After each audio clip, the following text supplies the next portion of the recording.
नमस्कार दोस्तों, आज हम आपके लिए लेकर आए हैं परमाणु की संरचना का लेक्चर नंबर 2, जिसमें हम आपके लिए लेकर चल रहे हैं परमाणु की संरचना चैप्टर से संबंधित सभी महत्वपूर्ण प्रश्न। इससे संबंधित जितनी भी परीक्षाओं में प्रश्न आए हैं उन सभी के हम प्रश्न आपके लिए लेकर आए हैं। आप सभी लोग इन क्वेश्चनों को सॉल्व करते रहें। तो चलते हैं। आज सबसे पहले जो आज का सबसे पहला क्वेश्चन है, बताइए क्या है क्वेश्चन। सभी लोग समझेंगे इस क्वेश्चन को और इसका आंसर हमें करके बताना है ना। क्वेश्चन है नाइट्रोजन परमाणु में तीन परमाणु अयुग्मित इलेक्ट्रॉनों की उपस्थिति को किसके द्वारा समझाया जा सकता है। कहने का मतलब ये है कि नाइट्रोजन का जो इलेक्ट्रॉनिक विन्यास होता है उसमें आता है P3। ठीक है, अगर चाहो तो करके सॉल्व करके समझ सकते हैं कि नाइट्रोजन का होता है 7 1s2 2s2 और क्या हो जाएगा 2p3। ठीक है, तो बात आती है कि इन इलेक्ट्रॉनों की कह रहा है अयुग्मित इलेक्ट्रॉन यही है 1 2 3। ये कह रहा है अयुग्मित इलेक्ट्रॉन की उपस्थिति को किसके द्वारा समझाया जा सकता है, कि इनको किसके द्वारा बताया गया था। तो सबसे पहले ये कह रहा है पाउली का सिद्धांत है, पाउली ने बताया, हुंड ने बताया, अनिश्चितता का सिद्धांत है या ऑफ-बाउ का सिद्धांत है। बताइए भाई, कक्षकों में इलेक्ट्रॉनों का वितरण किसने सिखाया। तो अगर हम इसकी बात करें तो इसका सही आंसर हो जाएगा ऑप्शन नंबर बी। किसका? हुंड के नियम के अनुसार। किसके नियम के अनुसार? हुंड के नियम के अनुसार। चलते हैं नेक्स्ट क्वेश्चन पे। और आप सभी लोग एक काम और किया करें, इस वीडियो को पुश कर लिया करें और पहले आंसर दिया करें। ठीक है, जिससे कि आपको भी पता चलता रहे कि आपकी तैयारी कितनी अच्छी है। ठीक है, अगले क्वेश्चन पे चलते हैं। क्वेश्चन है किसने अभिग्रहित किया कि परमाणु में एक इलेक्ट्रॉन का संवेग क्वांटीकृत होता है। बताइए भाई, एक इलेक्ट्रॉन के बारे में किसने बताया? श्रोडिंगर ने, बोहर ने या विक्टर पिरे ने और किसने? डी ब्रोगली ने या फिर पाउली ने। बताओ भाई, एक इलेक्ट्रॉन के संवेग के बारे में किसने बताया था। ठीक है, तो अगर इसकी बात करें तो हम किसने बताया था? एक इलेक्ट्रॉन के बारे में हमें जो जानकारी दी वो दी थी किसने? नील बोहर ने। किसने? बोहर ने। तो इसका जो सही आंसर हो जाएगा वो हो जाएगा ऑप्शन नंबर बी। क्लियर है? सबको समझ में आ रहा है क्या है? एक इलेक्ट्रॉन के संवेग के लिए किसने सिद्धांत दिया था? बोहर ने। ठीक, आगे है निम्न में से कौन सा कथन सही नहीं है। बताओ भाई, कौन सा ऐसा कथन है जो सही नहीं है। पहले समझते हैं। बोर का परमाणु मॉडल बहु इलेक्ट्रॉन वाले परमाणुओं के स्पेक्ट्रा को दर्शाने में विफल रहा। चलो भाई, विफल है तो हम समझ गए। बोर अभी हम बताए थे, बोर ने बहु इलेक्ट्रॉन की बात नहीं की। किसकी की? एक इलेक्ट्रॉन की। याद है अभी लास्ट क्वेश्चन बताया था, एक इलेक्ट्रॉन के बारे में किसने बात की? बोर ने। बोर या बोहर। ठीक है, तो इन्होंने कहा है कि बहु इलेक्ट्रॉन को दर्शाने में विफल रहा। सही बात है ये तो। ठीक, ये ऑप्शन सही है। ये पूछ रहा है सही नहीं कौन सा है, नहीं वाला पहचानना है। कौन सा पहचानना है? जो करेक्ट ना हो, इनकरेक्ट हो। ये तो सही है। आगे कहता है बोर का परमाणु मॉडल स्टार्क प्रभाव को नहीं समझा पाता है। अच्छा, ये भी बात सही है। जीमान प्रभाव को नहीं समझा पाता, ये भी बात सही है। बात समझेंगे। बोर का परमाणु मॉडल बहु इलेक्ट्रॉन के स्पेक्ट्रम की व्याख्या नहीं करता। क्लियर। बोहर का परमाणु मॉडल जीमान प्रभाव की व्याख्या नहीं करता, ये भी सही है। बोर का परमाणु मॉडल स्टार्क प्रभाव की व्याख्या या उसको समझा नहीं पाया, ये तीनों बात सही है। क्या सही नहीं है? बोर का परमाणु मॉडल इलेक्ट्रॉन को कण तथा तरंग के रूप में मानता है। कण तथा तरंग के रूप में कौन मानते हैं आपको बताना है ना। तो ये ऑप्शन क्या है? गलत है। तो हमारे अकॉर्डिंग हमें गलत ही चुनना है। तो हमारे लिए ऑप्शन कौन सा सही हो जाएगा? D, option number D. चलते हैं अगले क्वेश्चन पे। क्वेश्चन क्या है? एक परमाणु में एक इलेक्ट्रॉन यद्यपि नाभिक के चारों ओर चक्कर लगाता है, इलेक्ट्रॉन नाभिक के चारों ओर चक्कर लगाता है, किंतु उसके पथ की त्रिज्या स्थिर ना होकर एक अधिकतम और एक न्यूनतम मानों के लिए के मध्य परिवर्तित होती रहती है। ऐसा प्रस्तावित किसने किया था? किसने बताया था कि त्रिज्या अधिकतम और न्यूनतम होती है? तो सबसे पहले हम जानेंगे किसने। ऑप्शन है जॉन डाल्टन ने या फिर रदरफोर्ड ने।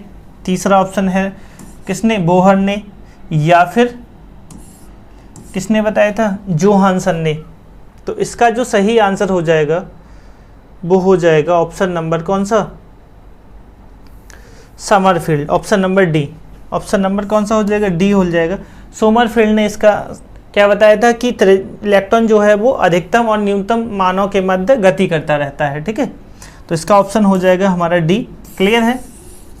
चलो आगे चलते हैं अगले क्वेश्चन पे। क्वेश्चन है किसी तत्व की परमाणु संख्या। हम फिर से आप सभी से कहेंगे कि आप सभी लोग इसको वीडियो को पुश कर करके देखें। ठीक है, एक बार रोक लिया करें, फिर आंसर को देखा करें कि आप कौन सा चुनना चाह रहे हैं, अपने अकॉर्डिंग सही आंसर टिक करें। उसके बाद इस वीडियो को देखें, फिर अपना देखें कि हम पर कहाँ मिस्टेक हो रही है। ठीक है, जिससे कि हमारे सभी जितने भी क्वेश्चन हो रहे हैं हमें अपना आइडिया होता रहे कि हमें कितना आता है ना। ये कह रहा है किसी तत्व की परमाणु संख्या, क्या परमाणु संख्या निम्न में से किसका प्रतिनिधित्व करती है? बताओ भाई, परमाणु संख्या क्या दर्शाती है? नाभिक में प्रोटॉनों की संख्या, केंद्रक में न्यूट्रॉनों की संख्या, तत्व का परमाणु भार या तत्व की संयोजकता? तो इसका जो सही आंसर होगा वो क्या होगा? प्रोटॉनों की संख्या। किसकी संख्या? प्रोटॉनों की संख्या। तो नाभिक में प्रोटॉनों की संख्या, ऑप्शन नंबर ए हमारा क्या हो जाएगा? एकदम सही आंसर हो जाएगा। चलते हैं नेक्स्ट क्वेश्चन पे। अगला क्वेश्चन है कि हाइड्रोजन की तीसरी कक्षा में, कौन सी कक्षा में? तीसरी कक्षा में इलेक्ट्रॉन का वेग है। भाई कैसे निकालें?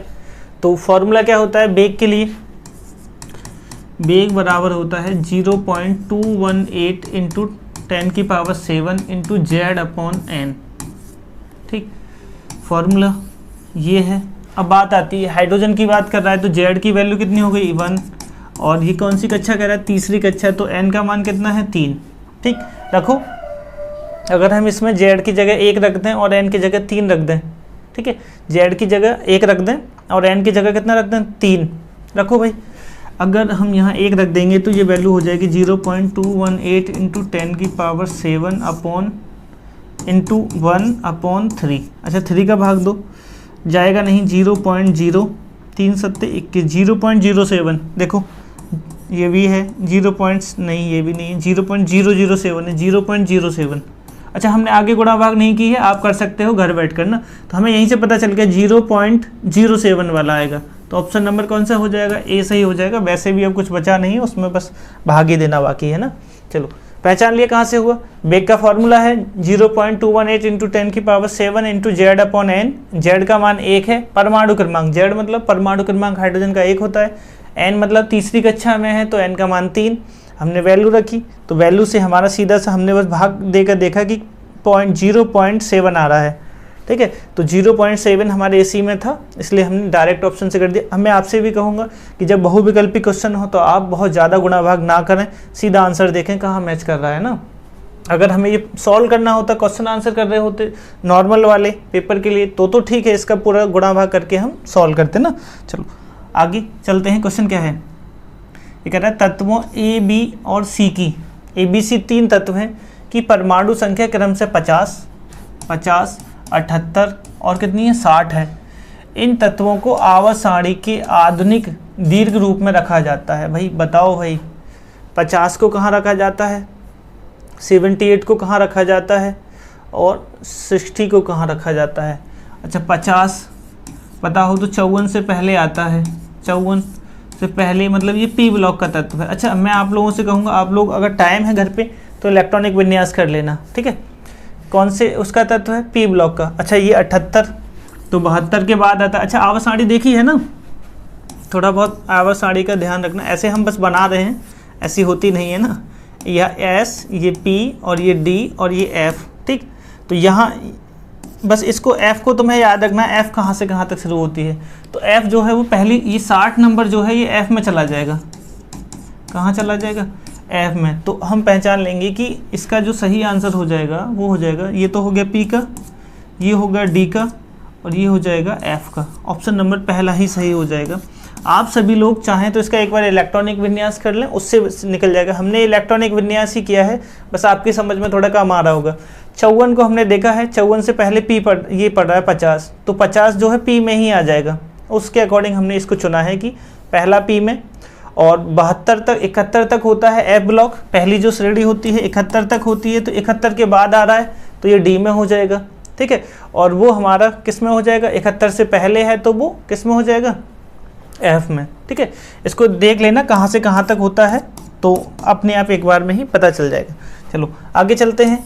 इस क्वेश्चन का हम आप लोगों से कहेंगे कि घर पर बैठकर इलेक्ट्रॉनिक विन्यास करें, ठीक है, 1s2 2s2 इस तरह से सॉल्व करेंगे तो भी हम सीख जाएंगे। चलो, और किसी बच्चे को इलेक्ट्रॉनिक विन्यास ना आता हो तो वो हमारी जाके वीडियो देख ले, वहाँ से एक बार इसको क्लियर कर लेना। आगे बात करते हैं परमाणवीय हाइड्रोजन के लिए स्पेक्ट्रमी श्रेणियों और संबंधित स्पेक्ट्रम क्षेत्र नीचे दिए गए हैं, निम्न किसमें सही सुमेलित नहीं है? कौन सही सुमेलित नहीं है? अच्छा, ये स्पेक्ट्रमी श्रेणियाँ दे रखी हैं और इधर दे रखा है क्षेत्र, समझेंगे। लाइनमैन किसके साथ है? सूक्ष्म तरंग के साथ। चलो देखते हैं, ब्रैकेट किसके साथ है? अवरक्त के साथ। और बामर तो दर्श्य के साथ होता है, ये सही है, ठीक है। और पाश्चन भी दर्श्य के अवरक्त के साथ होता है, ये भी सही है। अच्छा, एक बार समझेंगे क्रम क्या होता है। तो लाइमैन होता है परावैंगनी के साथ, ये गलत है। किसके साथ होता है? परावैंगनी के साथ। लाइमन श्रेणी जो होती है वो परावैंगनी क्षेत्र में पाई जाती है। दूसरे नंबर पर आता है बामर श्रेणी दर्श्य क्षेत्र में होती है। फिर आता है ब्रैकेट अवरक्त में होती है, और इसके बाद आता है पाश्चन, ये भी अवरक्त में होती है। तो कौन सा एक गलत था? तो ऑप्शन नंबर ए हो जाएगा, ठीक है। हमने सही भी बता दिया है कि सही क्या होगा? परावैंगनी क्षेत्र होगा, ये नहीं होगा। क्लियर है? चलो समझ गए। इसको चाहो तो कहीं नोट कर लेना, और मैं तो कहूँगा इसकी कोई ट्रिक बना लेना जिससे आप लोग सीख जाओ ना, कि लाइमन परावैंगनी, बस बामर याद रखनी है, बामर दर्श, ठीक है, बामर दर्श, बस बाकी सब तो अवरक्त में ही हो जाएगा। चलो आगे बात करते हैं कि एक तत्व जिसका इलेक्ट्रॉनिक विन्यास क्या है? Ar4s2 है, वह है। अच्छा, 4s2 समझो, 4s1 और 4s2, ये तो s ब्लॉक में है, वर्ग फर्स्ट भाई, समझो s में पहला आए तो वर्ग फर्स्ट, और s में दूसरा आए तो वर्ग सेकंड। अब बस यही पहचानना है क्या है? क्षारीय धातु, क्षारीय मृदा धातु, संक्रमण धातु, अंतर संक्रमण धातु। मुझे लगता है सभी बच्चों ने इसको सॉल्व कर लिया होगा, ठीक है। बताओ भाई, कमेंट करके बता दो जल्दी से, क्या होगा? वर्ग फर्स्ट को क्या बोलते हैं? क्षार धातु, और वर्ग सेकंड को क्या बोलते हैं? क्षारीय मृदा धातु। और ये कौन सा है? वर्ग सेकंड का। तो इसका आंसर क्या हो जाएगा? क्षारीय मृदा धातु, ठीक है, अर्थ मेटल हो जाएगा। तो इसका ऑप्शन नंबर हमारा हो जाएगा बी। आगे चलते हैं। आप सभी लोग इसे पुश जरूर कर लिया करें जिससे कि आसानी हो जाए। ड्यूट्रॉन है, क्या है ड्यूट्रॉन? 1h2। क्या होता है ड्यूट्रॉन? 1h2, ठीक है। अब इसमें ये कह रहा है कि एक धनावेशित इलेक्ट्रॉन, 2 प्रोटॉन वाला नाभिक, 1 न्यूट्रॉन 1 प्रोटॉन युक्त नाभिक, 1 न्यूट्रॉन तथा 1 प्रोटॉन युक्त नाभिक। क्या है? अभी तो ये चल भी रहा है कि क्या है उसमें है। चलो तो इसमें बताओ ड्यूट्रॉन में क्या है? कुछ नहीं है। क्या है? देखो निकालो। इलेक्ट्रॉन कितने होंगे? इलेक्ट्रॉन देखो, परमाणु क्रमांक 1 तो इलेक्ट्रॉन 1, और उतने ही क्या होंगे? प्रोटॉन, ठीक। और न्यूट्रॉन कितने होंगे? 2 में से 1 जाएगा तो कितना बचेगा? 1। न्यूट्रॉन कितने होंगे? 1। पहचान लो, इलेक्ट्रॉन 1 हो, प्रोटॉन 1 हो और न्यूट्रॉन 1 हो। न्यूट्रॉन 1 लेकिन प्रोटॉन 2, तो ये तो नहीं होगा। 2 प्रोटॉन, ये भी नहीं होगा। 1 न्यूट्रॉन 1 प्रोटॉन, ये सही है। और 1 धनावेशित, तो धनावेशित नहीं है। ऑप्शन नंबर कौन सा सही हो जाएगा? सी। जल्दी से समझो भाई, क्यों सही है? 1 न्यूट्रॉन तथा 1 प्रोटॉन, तो हमारा 1 न्यूट्रॉन और 1 प्रोटॉन, 1 न्यूट्रॉन और 1 प्रोटॉन हमारा इसी में है। क्लियर है? समझ गए सब लोग? आगे चलते हैं। आगे क्वेश्चन क्या है? अच्छे क्वेश्चन लेकर आए हैं आपके लिए ना। ये कह रहा है वह घटना जिसमें, और याद रखना हर एक क्वेश्चन किसी ना किसी एग्जाम में आया हुआ है, ठीक है। चाहो तो हम आपके लिए बता दिया करेंगे कि कौन सा क्वेश्चन किस एग्जाम में आया है ना। चलो आगे कह रहा है कि वह घटना जिसमें कोई उच्च स्तर का इलेक्ट्रॉन 10⁻⁸ सेकंड में निम्न स्तर में विकिरण क्षय द्वारा लौटता है। उच्च स्तर से निम्न स्तर में आता है और क्या करता है? वो विकिरण का क्षय करता है। क्या कहलाता है? प्रतिदीप्ति, स्फुरदीप्ति, या प्रकाश उत्तेजन, या प्रकाश प्रकीर्णन। बताओ भाई इसका सही आंसर। तो इसका जो सही आंसर होगा वो होगा ऑप्शन नंबर ए। क्या? प्रतिदीप्ति। क्या कहलाता है? प्रतिदीप्ति। चलते हैं नेक्स्ट क्वेश्चन पे। क्वेश्चन है दर्श क्षेत्र का तरंग दैर्घ्य है। अभी हम बता रहे थे दर्श क्षेत्र किस में आता है? बताओ भाई। बामर। याद रखना किस में आता है? बामर। ठीक। तो अभी हमने बताया भी था ना 2-3 क्वेश्चन पहले, सभी लोगों को याद ना हो तो एक बार फिर से समझ लें, सीखना बहुत ज़रूरी है। बामर कौन सा है? दर्श क्षेत्र, ठीक है। चलो बात करते हैं अगले क्वेश्चन की। ये कह रहा है कि दर्श क्षेत्र का तरंग दैर्ध्य कितना होता है? बताओ भाई, इसे तो हम निकालते भी हैं, सॉल्व भी करते हैं, डायरेक्ट ही बता दो। कौन सा टिक करें? पहला, दूसरा, तीसरा, चौथा या सभी? सभी तो ऑप्शन में नहीं है। ऑप्शन नंबर पहला कौन सा? याद रखना, दर्श क्षेत्र की जो तरंग दैर्ध्य होती है वो 400 से 800 नैनोमीटर के बीच में होती है। क्लियर है? चलो आगे चलते हैं कि इलेक्ट्रॉन के बारे में कौन सा तथ्य सही नहीं है। यह एक कण है, कण तो है भाई। यह एक तरंग के समान है, तरंग के भी समान है। कण और तरंग दोनों के समान है, मालूम है, इसको तो हम पढ़ते ही हैं। कक्षकों में घूमते समय ऊर्जा निकालता है, ऐसा शायद हमने नहीं पढ़ा ना। आगे एक पॉइंट और पढ़ लेते हैं। चुंबकीय क्षेत्र में लगाने पर इसकी गति प्रभावित होती है, चुंबकीय क्षेत्र की ओर आकर्षित होता है, ये भी हम जानते हैं। अच्छा, ये बात सही है, ये भी बात सही है और ये भी बात सही है। सही क्या बात नहीं है? सही बात ये नहीं है कि कक्षकों में घूमते समय ऊर्जा निकालता है, ये पूरी तरह से गलत है और ये सही नहीं ही पूछ रहा है ना। तो हमें ऑप्शन नंबर सी सही हमारा हो जाएगा, गलत को भी सही करना पड़ रहा है ना। चलो ऑप्शन नंबर कौन सा हो गया? सी सही हो गया। क्लियर है सबको? क्या है कि जब इलेक्ट्रॉन कक्षकों में घूमता है तो ऊर्जा का उत्सर्जन नहीं करता। इंपॉर्टेंट है, काफ़ी इंपॉर्टेंट ये क्वेश्चन है, ठीक है। ऐसे क्वेश्चंस हम भूल जाते हैं, मालूम तो होता है, ठीक। चलो आगे चलते हैं। अगला क्वेश्चन है कि प्रथम बोर कक्षा वाले इलेक्ट्रॉन से संबंधित डी ब्रोगली तरंग दैर्ध्य होगी। भाई डी ब्रोगली तरंग दैर्ध्य क्या होगी? तो इसकी जो तरंग दैर्ध्य होती है वो होती है 3.31 एंगस्ट्रॉम। कितनी होती है? 3.31 एंगस्ट्रॉम, ठीक। अब देखो इसमें से कौन सा सही होगा आंसर, चेक करो कौन सा सही होना चाहिए। अच्छा 3.31 तो नहीं दिया है, 3.32 दिया है ना। तो अगर हम देखें तो यहाँ 10 की पावर -15 ये होगा ही नहीं। एंगस्ट्रॉम कितना होता है? 10 की पावर -10, तो ये ऑप्शन नंबर बी सही हो जाएगा, ठीक है। अच्छा अगर हम इसको दूसरी तरीके से भी निकाल सकते हैं, डी ब्रोगली का संबंध है, बोर का संबंध याद है, उससे भी हम निकाल सकते हैं ना, तो वहाँ से भी निकल जाएगा ये। चलो आगे बात आती है कि किसी नाभिक के चारों ओर घूमते हुए इलेक्ट्रॉन की कुल ऊर्जा होगी। एक नाभिक के चारों ओर घूम रहा है एक इलेक्ट्रॉन, तो उसकी टोटल ऊर्जा क्या होगी? शून्य, शून्य से कम, शून्य से अधिक, या हम कह सकते हैं कुछ परमाणु में कम होगी और कुछ में शून्य से अधिक हो जाएगी ना। अच्छा इसमें थोड़ा सा मिस्टेक, कुछ में शून्य से अधिक, ये नहीं होगा, क्या हो जाएगी? कुछ में शून्य से अधिक हो जाएगी और कुछ में शून्य से कम रहेगी, या शून्य रहेगी, शून्य से कम होगी, अधिक होगी। इसने तो बहुत सारे ऑप्शन दे दिए। आप सभी लोग इसका कमेंट करके सही आंसर बताएं क्या होगा। क्लियर? एक बार इसको क्या करें, पुश कर लें, फिर मैं तो कहूँगा 2 बार इन सभी विकल्प को पढ़ें और उसके बाद सही आंसर बताएं, ठीक है। चलो जल्दी से समझो। ये कह रहा है कि नाभिक के चारों ओर इलेक्ट्रॉन घूम रहा है और इसकी इलेक्ट्रॉन की कुल ऊर्जा कितनी होगी बताओ। तो इलेक्ट्रॉन की जो कुल ऊर्जा होती है वो लेस देन 0 होती है। क्या होती है? 0 से कुछ कम होती है, ठीक है। 0 से शून्य से कम होती है, याद रखेंगे ना इस बात को। काफ़ी इंपॉर्टेंट, ये भी क्वेश्चन इंपॉर्टेंट है। क्या है? इंपॉर्टेंट है कि नाभिक के चारों ओर घूमते समय इलेक्ट्रॉन की ऊर्जा कितनी होती है? शून्य से कम, कुल ऊर्जा। आगे कहता है कि किसी परमाणु में इलेक्ट्रॉन को पहचाना जा सकता है। कैसे पहचानेंगे? देख के बताओ भाई। चक्रण द्वारा, ये कह रहा है चक्रण द्वारा, आवेश द्वारा, या उस मार्ग द्वारा जिस पर यह चक्रण कर रहा है। देख लो भाई कहाँ घूम रहा है, ऐसे पहचान लें। या फिर चारों क्वांटम संख्या द्वारा। तो ध्यान से समझना, इलेक्ट्रॉन की पहचान जो की जाती है वो की जाती है चारों क्वांटम संख्याओं के द्वारा।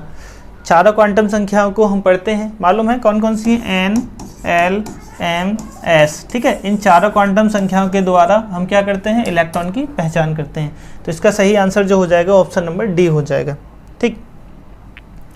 आगे है हाइड्रोजन परमाणु की बोर त्रिज्या। अच्छा जो बच्चे चारों क्वांटम संख्या को नहीं जानते हैं, जस्ट हम इसके बाद इसी से संबंधित वीडियो लेकर आएंगे, आप सभी लोग उसको और देख लेंगे तो एक बार ये भी चीज़ें एक बार क्लियर हो जाएंगी ना। चलो आगे चलते हैं। क्वेश्चन है हाइड्रोजन परमाणु की बोर त्रिज्या होती है? बताओ भाई, हाइड्रोजन परमाणु की बोर त्रिज्या क्या होती है? बताओ। तो आर एन बराबर, हम फॉर्मूला बता देते हैं क्या होता है, इसमें से पहचानो, N square H square upon 4 pi square M E square. क्या होता है देखो, कोई सा मैच कर रहा है, N square H square upon 4 pi square M E square. कोई मैच कर रहा है क्या? चेक करना। अच्छा, ये कह रहा है 4 pi square M E square upon H square, तो एच स्क्वायर अपॉन में नहीं होता, ऊपर होता है। ये कह रहा है, ये भी ऐसे ही कुछ कह रहा है, ये तो वैसे भी गलत है क्योंकि एच स्क्वायर कहाँ होगा, ऊपर होगा। इसमें कह रहा है एच स्क्वायर, एच बड़ा बना दिया, H square upon 4 pi square M E square. अच्छा, ये तो ठीक है, H square upon 4 pi square M E square. N नहीं दिया, कोई दिक्कत नहीं है, ठीक है, क्योंकि एक के लिए होगा तो एक ही हो जाएगा, तो उससे कोई प्रभाव पड़ेगा नहीं। ऑप्शन नंबर अभी तक तो सी सही है और डी है नन ऑफ द अबव, तो हमारा ऑप्शन नंबर कौन सा हो जाएगा, सी सही। क्या है? अच्छा, अगर यहाँ से समझ नहीं आए तो यहाँ से याद कर लेना ना, क्या है, H square upon 4 pi square M E square. Clear? चलो आगे क्वेश्चन पे चलते हैं। बोर त्रिज्या याद रखना, इंपॉर्टेंट क्वेश्चन है, ऐसे क्वेश्चन पीजीटी में अक्सर पूछे जाते हैं ना। आगे बात करते हैं कि कॉपर 29 की इलेक्ट्रॉनिक संरचना है। कॉपर की इलेक्ट्रॉनिक संरचना क्या है, सब लोग जानते हैं? बताओ भाई। 1s2 2s2 2p6। अच्छा, अब पूरा सॉल्व कर दें क्या? 3s2 3p6 4s2 3d9। ये तो गलत है, ये कैसी है, गलत, यहीं तो मिस्टेक होती है। इसको हम आगे कर देंगे, क्या हो जाएगा, 4s1 3d10। इस तरह से सही होगी, ये सही होगी, और इसे हम हटा देते हैं, गलत है ना ये। चलो, अब बात आती है कि ऐसा कुछ दिख रहा है क्या, देखो। अच्छा, ये दोनों तो वैसे भी गलत है ना, ये भी गलत, ये भी गलत। जब 4s2 ये दे रखा था ऑप्शन में, क्या दे रखा था, 4s2 3d9, ये वाला, तो ये भी गलत ही है। अच्छा, इसमें ध्यान रखना, ये ऑप्शन गलत दे रखा है, यहाँ 1 आएगा, क्या आएगा, 1 आएगा, तो ये हो जाएगा 3d10 4s1 या 4s1 3d10। तो ऑप्शन नंबर ये वाला सही होगा। इसके में ऑप्शन गलत दे रखे हैं, लेकिन हमें कौन सा, ऑप्शन नंबर बी सही करना है। क्लियर है? क्या होगा, 3d10 4s1, 3d10 4s1 अपवाद है, इसे मत कराना, ये गलत है। ये कैसा है, गलत है। ठीक, चलो आगे चलते हैं। वैसे तो मुझे उम्मीद थी कि ये इलेक्ट्रॉनिक विन्यास 24 और 29 का ही सिखाया जाता है, इस दोनों में ही अपवाद है ना।